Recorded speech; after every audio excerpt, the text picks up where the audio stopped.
But I am so happy to be here. I can't tell you when the last time I was here. I think, oh my gosh. It was probably while I was Chief Operating Officer of America's Second Harvest because of the Georgia Food Bank, and it's one of the best food banks in the country.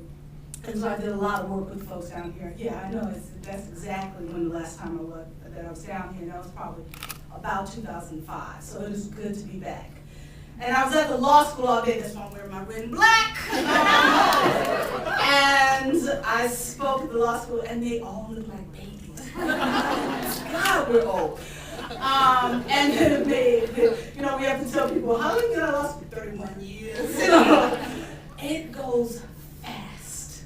And it's always interesting when I listen to someone introduce me, because I'm so glad it's been 31 years, because when it wasn't 31 years, they would say all this stuff, and say she cannot keep a job. But now at least it's been a long period of time with a lot of different jobs. But the good part about it is being in a room like this with so many of you who I went to law school with, you're in the exact same boat as me, so I don't feel bad about it at all. Because we've all been on these journeys. And we have had absolutely amazing careers from whatever we've done.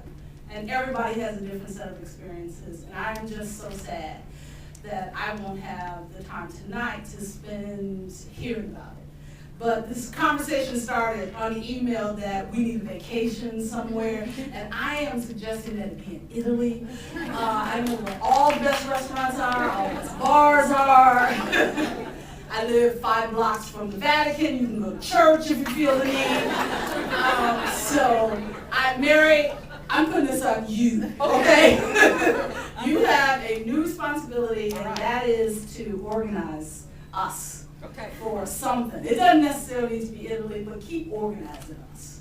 You did a great job, and I appreciate it, because as I look around this room tonight, it has been so fabulous.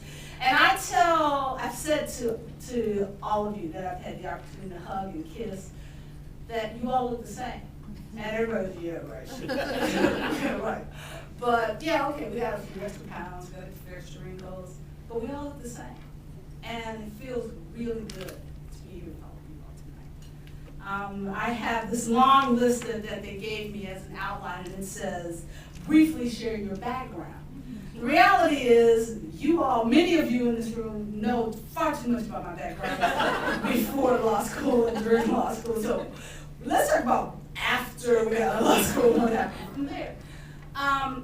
But it was fun being at the law school today, and as I think about my background, and walking the halls, which are very different than they were when we were there. It's all bright and shiny and lots of glass and light. This is quite how different I was here. And the pit is now like a chic little coffee bar with lots of light and glass, with an outdoor patio and a fountain. I was like, okay, no, it's really not the law school. But what is the same is it feels the same when you walk down the halls. And it brought back incredible, incredible memories. And as a Section Xer, all Section Xers, we actually, no, Horace, you're not a Section Xer, so don't even play. As a Section Xer, when I was walking the hall with Dean Kurtz today, he took me back to the room that was the Section X room. And so we had tours every morning at 9 o'clock, and it's a wonderful way to remember your law school and come back to it. It's Centel. And even though he's not there anymore, you still feel it. And I was talking to the dean earlier today, and she asked me what was my best memory from law school and what were my best experiences from law school. And I said, it's easy, it's the people. I said, and it's amazing that, now I'll get really emotional. I said, it's amazing that most of the people in the class I haven't seen for 30 years. And some of you, we see each other, we talk to each other once every 10 years. You know, Shelly, I said, oh, you still in Tennessee? Because, every 10 years we'll share an email with each other. But it's like you don't skip a beat. And it's pretty fantastic. And I don't know if it was just that we had a very special class, but I'd like to think that all of you who attended the University of Georgia had just as special of a time as we did. But, you know, in the walking out of there with a law degree from the University of Georgia, you're just glad you finished when you do. Particularly if you're like me. I was sharing quietly with Dean Cousin. I said, I am proof that a mediocre student from the University of Georgia can do big things. And then they reminded me tonight, but you are moot court, stop it. You really did have some promise when you were there. But what I also realized when I left the University of Georgia Law School was when I started studying for the bar, and we talked about this earlier today, was that I knew a lot more than other law students who came out at the same time that I did. We started study groups with, because I left Georgia as fast as I could, okay, let me just say that. And so I took the July bar in Illinois, which meant a lot of studying really fast in order to prepare for the Illinois bar. And when in Illinois at that point, the large law firms actually paid for a special bar prep course for African American law students because they wanted us to have the ability to pass the bar. And I was determined. I was only taking the bar one time, so I was giving it my all. And I was in study groups with people I only met as I was taking the bar. And what I realized very quickly, as I was telling Dean earlier, is I was smarter than most of these people. And I knew a whole lot more law than they did.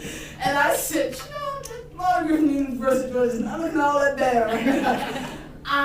And practicing law, yes, I did practice law. That was one of the questions I was asking me. Once I did pass the bar. I should say that on the first time. And the other thing I should say is that, and all of you who take the bar know this feeling. Sitting down that first day, opening the exam, and reading the first question, and realizing you know the answer. It's like, yes, I know the answer to this question, I'm going to be a lawyer. This is great. But what happened to me was I went to work for a small firm on the south side of the city of Chicago, doing everything, domestic law, criminal law, anything the older lawyers needed, I was the person who did it. And what I realized very quickly was I did not particularly like the practice of law. And some people don't. You know, it's you either love it or you don't. But what I did love was the thought behind the practice of law and the public policy. And I was, at that time, I got very involved with, and you'll all be surprised about this, with domestic violence issues and women's issues. And that was when we were really in the midst of the battle of Roe v. Wade, and we were beginning to pass laws on marital property. And so I was part of the team that wrote the state of Illinois' Domestic Violence Act, as well as our Marital Property Act. I was part of the team on working on those issues. Basically, at that point, you know, I'm a 26-year-old lawyer, which means I did all the research and writing. Everybody else stood and talked about it. That's what you do when you're part of the team when you're 25, 26 years old. But what it did was it began to give me a reputation with people who didn't know me, that she's smart. And she'll get the work done. And we can give her lots of work to do and she'll get it done. And so I was practicing law by day and doing everything else by night, politics and women's work and all kinds of other things. And it was a very interesting time in Chicago politics. We elected Mayor Harold Washington, the first African-American mayor in the city of Chicago. At about the same time, Jesse Jackson decides he's then going to run for president. And so I was working for a small African-American law firm, but it was for the largest, at that point, the most prominent criminal defense lawyer in the city. And he was also the personal lawyer for Reverend Jackson. And so I spent many nights as, again, 26-year-old lawyer in the living room with all of these people who were planning a presidential campaign. I'm like, get out of here, we just elected a man, now we're gonna run for president, this is so cool. You know, but it was amazing. Because again, you're sitting there, you're the fly on the wall. Your responsibility is to take the notes, to be responsible for the follow-up, whether the phone calls that need to be made, etc. But you're part of it. And being, again, building the reputation, getting it done, being there, etc. As I said, was bored with practice of law, elected the mayor, failed to elect the president, but met a lot of people. It was the first time I met Ron Brown and all those folks who were very, very instrumental in Reverend Jackson's campaign. But what also happened was it opened up other doors for me to do something else besides practice law.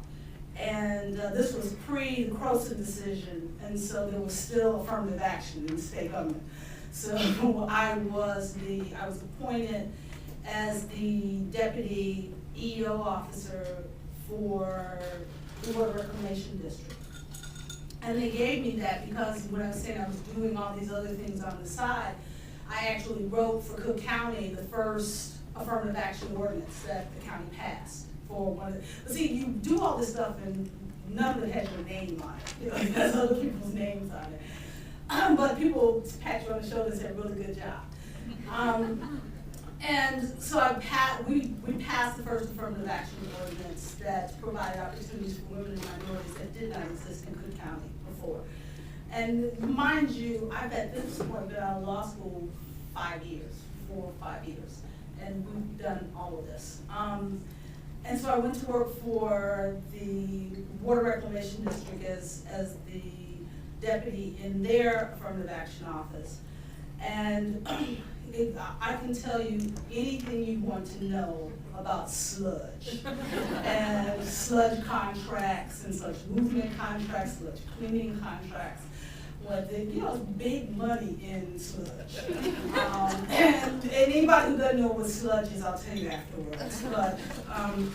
But that lasted for a couple years, and I decided, by this time I'm all of 29 years old, and I decided that, not only could I be the deputy of the affirmative action office, I could be a commissioner. So I could run for office. And so why not? I'm going to run in and this is dumb, this is how dumb I was at this point. I ran for Water Reclamation District Commissioner. 29 years old. It is an at-large election in the entire county. Low ballot, no visibility. You do not win without party support. I was running against the Democratic Party as an independent candidate. So it was an uphill battle.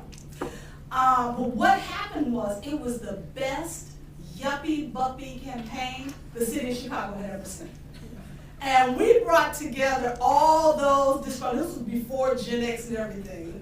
We brought together all these young people, black, white, rainbow. This was when Chicago, to bring together races across the city for an African-American candidate was unheard of, unheard of. And so we won all of the wards in the African-American community, the Hispanic community, along the lakefronts, the liberal gay votes. We got creamed in the Democratic, strong Democratic area. I mean, it was everything you could do wrong in a campaign. I could write the book, because we did. But we raised a lot of money, we had a lot of really good parties, and we got a lot of votes. And what it did was it made the party take notice of me. And it was at that point that many people in the Democratic Party had a great idea, let's make her a judge. Because then we can get her on the bench and she's out of our hair. And I'm thinking, I'm 30. How in the world? I was a mediocre law student at 30 years old, you want to make me a judge? I don't think so. I really don't think so. Because you know that if they put you on the bench at that point, you're going to get, dog court, and you'll be there for the next 15 years. It's the reality. No, I'm not going to do that with my career. But the other thing that came, the other opportunity that came to me was the Attorney General decided he was going to run for governor.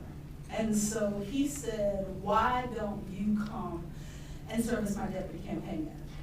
And at that point, no woman or an African American had ever run an entire statewide campaign in the state of Illinois.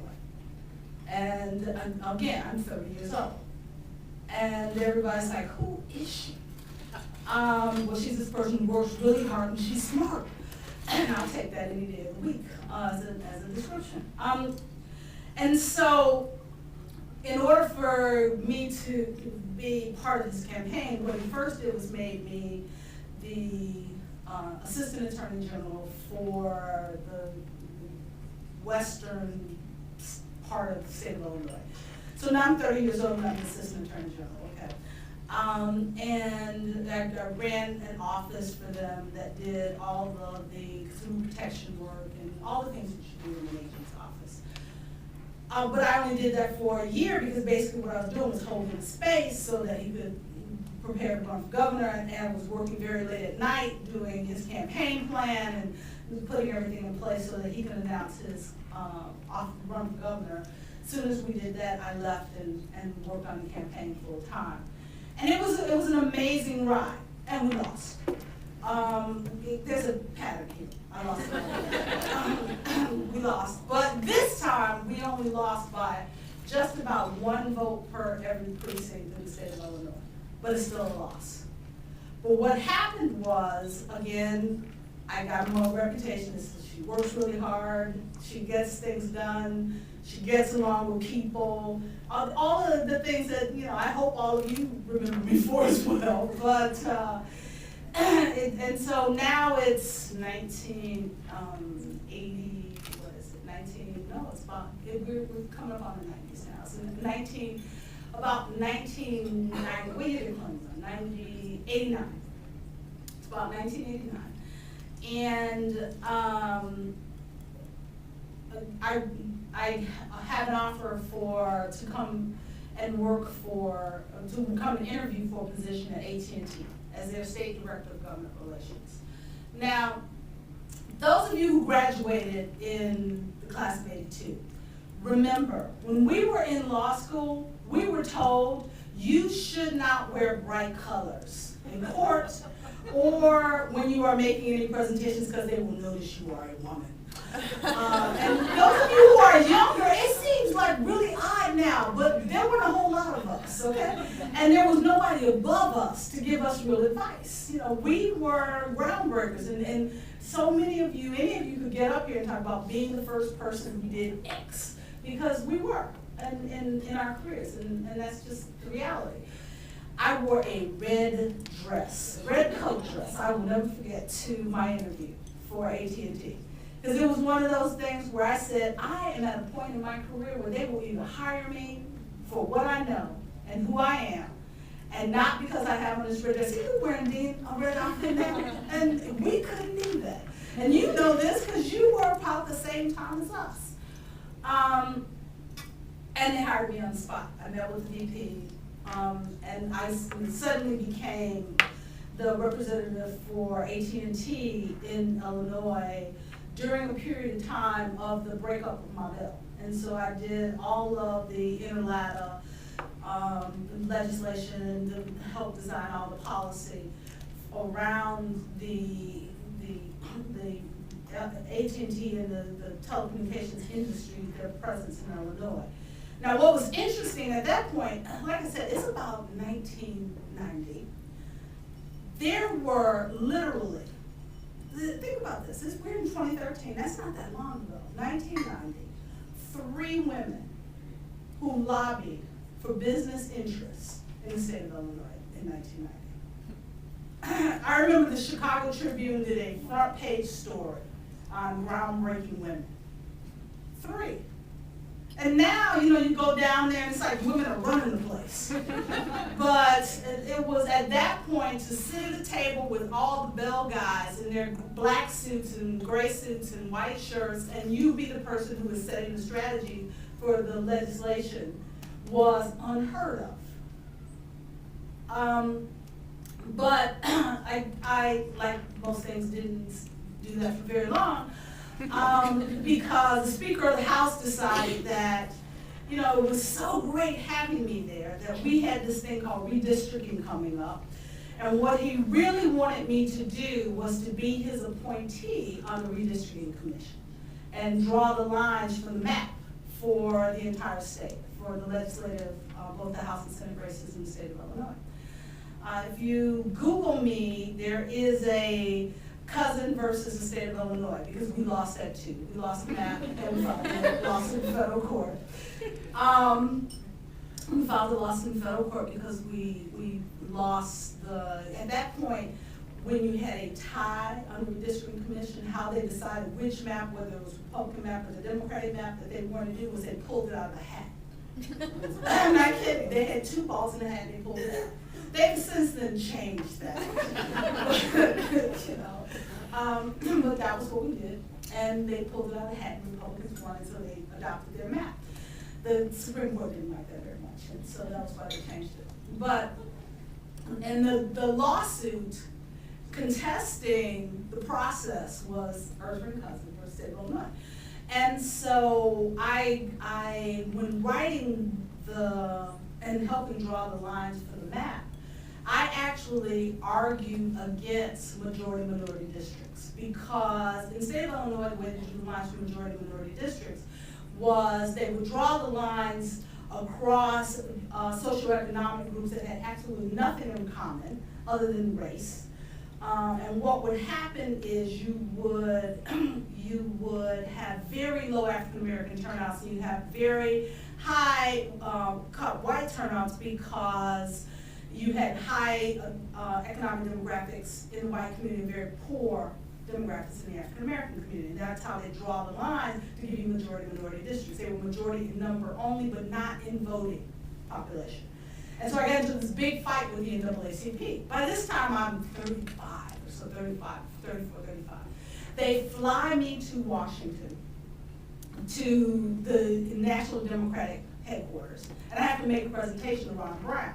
And I'm up on the board, and I'm doing this with numbers, and I'm talking through this, and they're like, where did she come from? Who is she? But it's what we learned. I had researched myself to death, and I could answer every question, and I had met with enough statisticians and voting rights experts that I knew that I was on solid ground.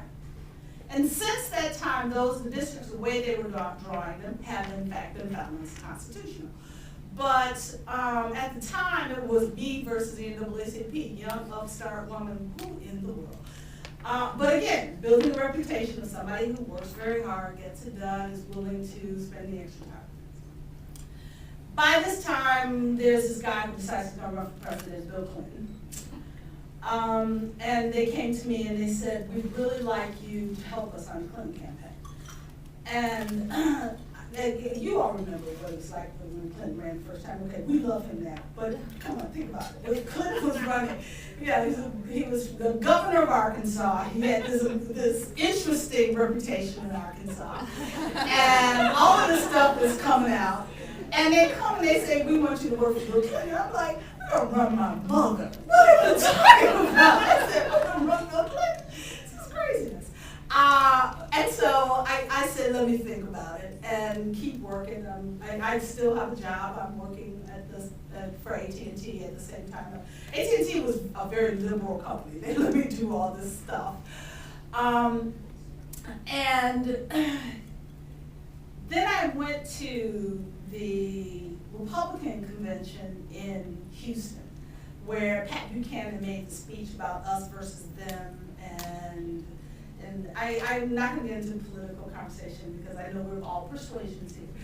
But it was, for me, as an African American and a woman, and someone who has spent most of my career fighting for women and people of color and those who didn't have rights, it was a defining moment for me.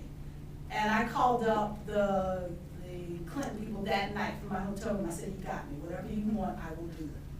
And I ended up serving on his communications team and on his outreach team and doing a lot of, this is why you should support Bill Clinton, introducing, whenever he would come to Illinois, and introducing him to lots of people and bringing all kinds of service. So anyway, long story short, we finally win an election, okay? We win an election. It was like the best night. I got all dressed up because I said, I don't know if we're gonna have another one of these. This is so good.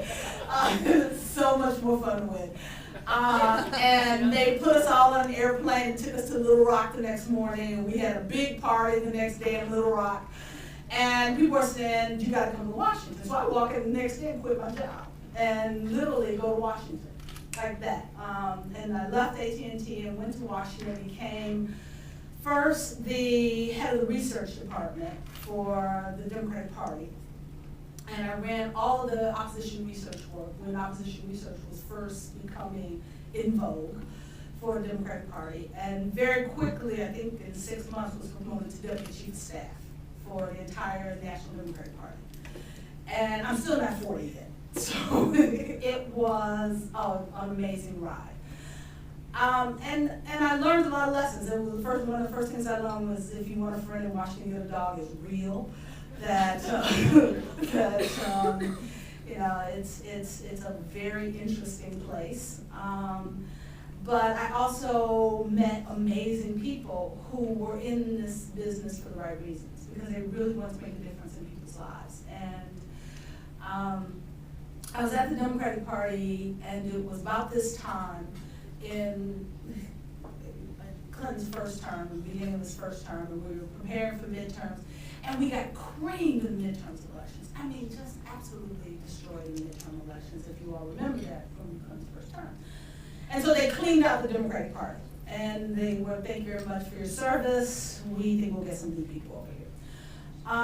But one of the guys in the White House came and grabbed me, and he said, except you, because we have plans for you.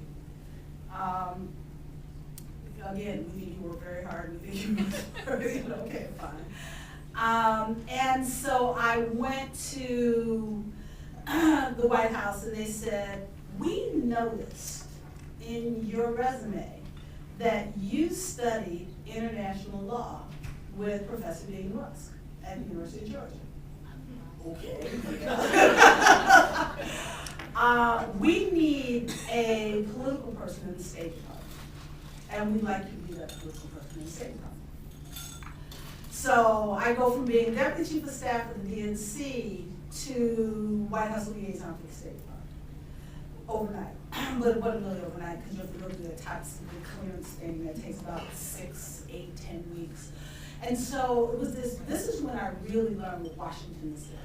Because I went from being the Deputy Chief of Staff of the National Democratic Party, being on everybody's A list and getting invited to everybody's party and being everybody's best friend, to all of my friends were going back to Chicago, Ohio, wherever they were from. And I was going through a very quiet clearance process to go to the State Department to become White House liaison. So it looks like I was out. And so all these people who have been my friends stopped calling. And all the parties I got invited to, invitations didn't come. And you very quickly learn Washington is not a good place. But what I also learned was that I had this core of, yet again, girlfriends who were right there. They said, we don't care what you're doing. That's not my girlfriend, you know. And to this day, those are my best friends in Washington. And they were all there. It was wonderful. We went through the clearance process, and I did get cleared. And I became the White House liaison. And so as White House liaison, very quickly, I need to move the story along. White House liaison, very quickly, what you do is you're responsible for all the political hiring and firings, and who gets to go on delegation, and who becomes an ambassador, and writing all the letters to the president on who selection process and all that. But then you get to pick other projects that you want to work on. So one of the things that I did was, Strobe Talbot was the deputy secretary. And so I told Strobe I really wanted to learn more about international relations. So he made me a backbencher in his morning meetings. For 2 years, every morning at 8:30, I sat in a room where he went around the world with his assistant secretaries on everything that was happening. And that was Black Hawk Down, that was the Hutus and Tutsis in Rwanda, it was, you name it, that was this period. And so it was much like getting an LLM degree in international relations, because, and from a first-hand experience of being there. I also chose to do the Women's Conference in China.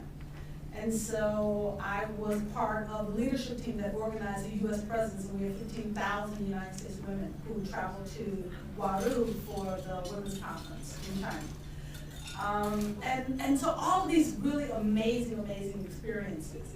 I also, at that point, was responsible for how do we select the next director of the World Food Program. I didn't even know what the World Food Program was at that point.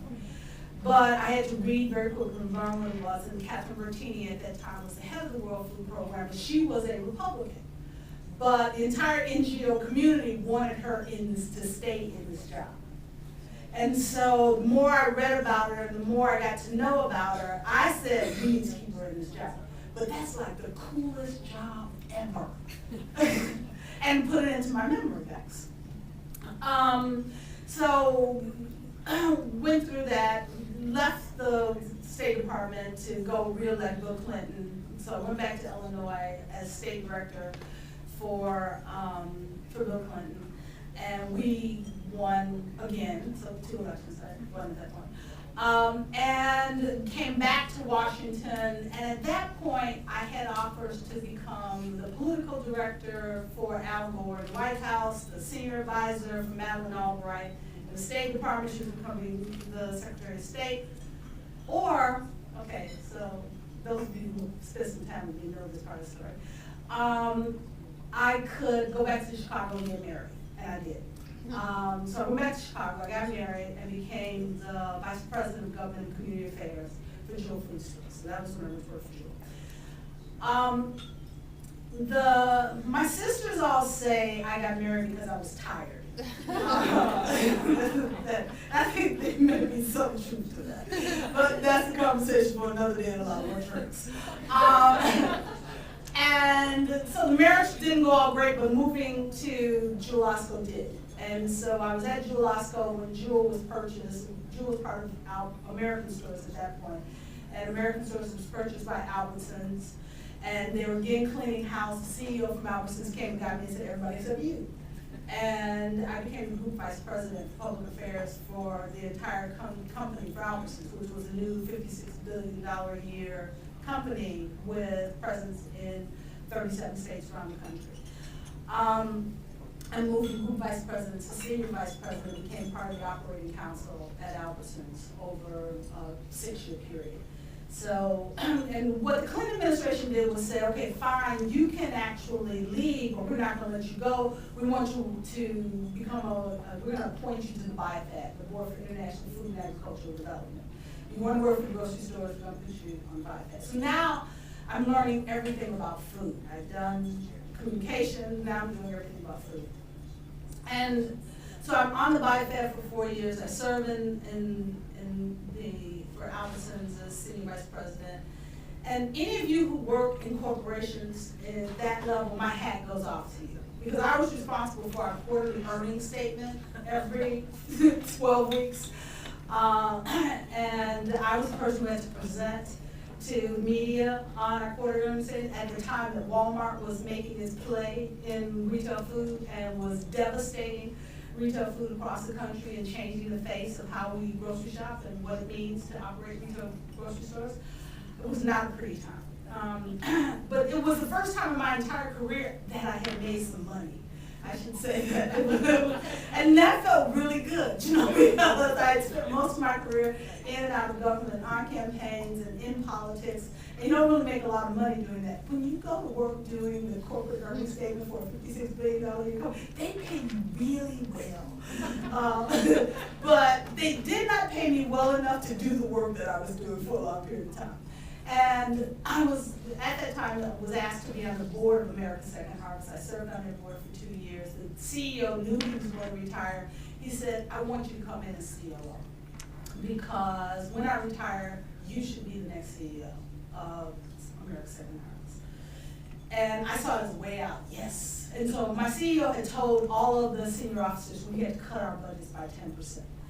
And I went in, and how I cut my budget by 10% was by dividing up my government relations shop from my communications shop from my charitable operations shop and giving them to other parts of the business and writing myself out of the budget. And so when I took this into the CFO and said, here's my plan, She looked at me, she said, you have got to be kidding, right? I said, no, I'm serious. And so my CEO's first question to me was, so you want to work for Walmart? I said, I am not going to work for Walmart. If I want to stay in the business, I'd stay here. He said, fine. So they were very generous to me on my leaving. But I'll put a footnote here, just tell you very quickly that 2.5 years later, the company got sold. I was a reporting officer. They all got rich, and I didn't. Because, and one of my girlfriends called me up and said, we're going to be rich and you're not because you left. But you have your peace of mind. And that, and I need another Cosmo. It's always good. But, so I very quickly went to Second Harvest, served as COO. This is during the time of Katrina, which was one of the largest food security disasters this country's ever faced. And when the Red Cross could not get food into the Gulf States, we were able to get food into the Gulf States. And I remember flying into New Orleans and staying in a hotel in New Orleans a week after the disaster when there was no running water, when you could still see the watermarks because the water was still receding in lots of parts of the city. And when you went down to the eastern side of the city, everything was still underwater, and the houses were still, in trees, boats. I remember seeing boats and trees on the Mississippi coast. It was an amazing time to do this work in the United States because you felt like this is not supposed to happen in my country. How did this happen where I live? But to have the opportunity to work at an organization like the American Second Harvest when it did happen, and people to see the generosity of our country for each other, and how people, the outpouring of support at every level from every corner was amazing. So I did that for a couple years, after which they didn't make me CEO. So I said, okay, it's time for me to go start my own business. I have all this experience behind me. I'm going to go work for the retail food industry, work for the causes that I care about, build their communications campaigns, do the outreach, do public policy. I had lots of clients. This is all working out. And I go to a Christmas party and I run into this guy named Barack Obama who says, hey, Ertharin, you know what? I think I'm going to do that. I said, yeah, okay. Because do that meant he was going to run for president. And he said, if I do it, will you be there? I said, my friend, if you do it, I'll be there. And he said, well, I'm going to go to Hawaii on vacation. When I come back, I'll call you and we'll talk about it. So it's really weird. You get this phone call 10:30 at night, and it's like, hello. Hi, Ertharin, this is Barack. I know your voice. What do you mean? And he says, I really am going to do this, and I need you to be there. And so I was. From the very first day of the campaign, I served as senior advisor. Which means my business that I was going to start suddenly went on a back burner. I had staff who were still working, were still paying bills, but my goal was to get Barack Obama elected president. And I was there in 2007 when you said Barack Obama, people said, who? And I spent 2 years going to every hill and hollow around the United States I was never going to see Michelle or Barack Obama. And they would introduce me as Ertharin Cousin, senior advisor to the Barack Obama campaign and good friend of Michelle and Barack Obama. And then people would go, ooh. And someone was asking me earlier, so tell me the real story about Reverend Wright. I said, people must die before I can tell real stories.